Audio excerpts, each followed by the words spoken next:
Perhatikan ayatnya. Ar-rijalu qawwamuna 'alan nisa bima faddalallahu ba'dahum 'ala ba'din wa bima anfaqu min amwalihim. Ada kata infak di situ. Itu yang sering kita singkat dengan nama nafkah. Nafkah itu singkatan dari infak. Baik. Saya persingkat dengan cepat. Untuk menjalankan aktivitas di rumah tangga ada harta tidak? Ada kan ya? Nah, harta itu yang disebut dengan nafkah atau infak pokok. Jelas? Bagaimana mengelolanya? Satu, pastikan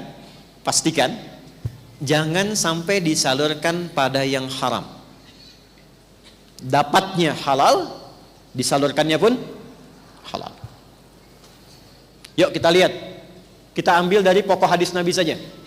Thumma dzakara rajula yutilu as-safara ash'atha aghbara yamuddu yadayhi ila as-sama'i faqala ya rabb faqala Rasulullah sallallahu alaihi wasallam anna yustajabu lidzalika famat'amu haram. Satu, ada orang yang doanya sulit dijawab, mental lagi karena ternyata dia biasa makan dari yang haram. Jaga makanan di rumah, Bu, jangan masuk yang haram. Suami kasih halal, jangan berikan dari bahan yang haram. Karena sekarang saya lihat membedakannya tuh nggak mudah. Coba di pasar-pasar, di supermarket, di toko-toko, dari mana kita tahu bahwa dipotongnya benar? Contoh saja, ya, contoh. Mashrabuhu haram.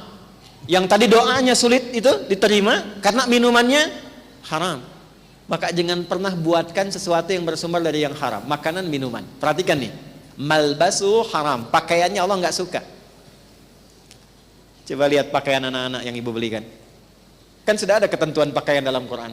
Ibu menginginkan Allah ridha dengan dia, tapi dibelikan pakaian yang tidak Allah sukai. Melekat gak keberkahan pada diri anak itu? Coba lihat. Ya.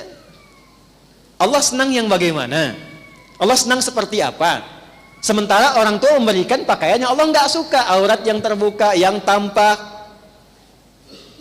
yang kemudian bahkan dikatakan modelnya sekarang begitu. Sekarang, nanti saat sekarang ditinggalkan pulang, itu bukan modelnya lagi. Saya sering berikan nasihat pada perempuan, saudari-saudari saya yang muslimah, ibu-ibu, para akhwat, jangan pernah bikin malaikat mungkar dan nakir bingung. Itu selalu. Karena kafan muslimah itu ada kerudungnya. Kalau laki-laki 2 kain, perempuan tuh 2+1. Satunya itu kerudungnya. Itu. Jadi jangan sampai tidak dikenakan saat di dunia, tapi saat dikubur dipakai. Malaikat tanya nanti, ini siapa? Cie-cie, kan? Berjilbab nih, misal gitu kan? Nah, yang belum dibantu dengan doa, jangan direndahkan. Jangan direndahkan, jangan diejek, diajak. Tidak diejek, diajak. Didoakan. Diberikan perhatian yang baik. Pakai, alhamdulillah, tidak harus disamakan. Jangan, dia tuh sudah berusaha pakai, itu nggak mudah untuk berjilbab. Pertama dikenakan, rangkul. Pujilah Allah. Doakan terus kemudian. Jangan disamakan dengan yang sudah matang misalnya. Yang jilbabnya sudah merasa sudah lebih baik. Ingat, Allah mencintai, sangat mencintai orang yang pernah berbuat maksiat lantas bertobat dibandingkan orang yang merasa soleh. Katanya orang yang merasa soleh tapi tidak pernah merasa salah. Jelas di sini? Balik ya.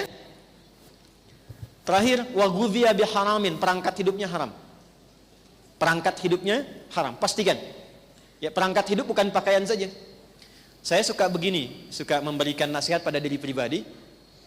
Adi Hidayat, buka pakaian kamu, lemari maksudnya. Cek, ada nggak satu helai pun yang belum pernah dipakai ibadah? Kami dapat pelajaran, Bu, kalau ada satu pakaian baru diterima, pakai dulu ibadah, minimal sholat dulu, supaya hisabnya ringan.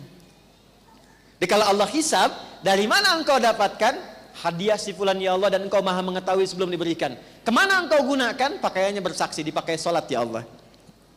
Sholat. Sekalipun itu pakaian dipesan untuk kondangan misalnya. Ya, kan suka ada undangan ya Bu ya. Pesan dijahit dulu kan. Saran saya sebelum dipakai kondangan, pakai sholat dulu. Dan pakaian yang pernah dipakai dalam taat seperti sholat, itu akan kita merasa sungkan dipakai maksiat. Yakin saya bu, kalau ibu pernah biasakan pakaian berbuat yang baik, itu akan merasa nggak nyaman ketika dipakai pada yang tidak baik.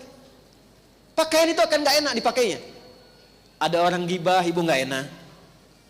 Ya, diajak ke tempat yang nggak bagus, itu nggak nyaman. Itu poinnya. Paham sampai sini?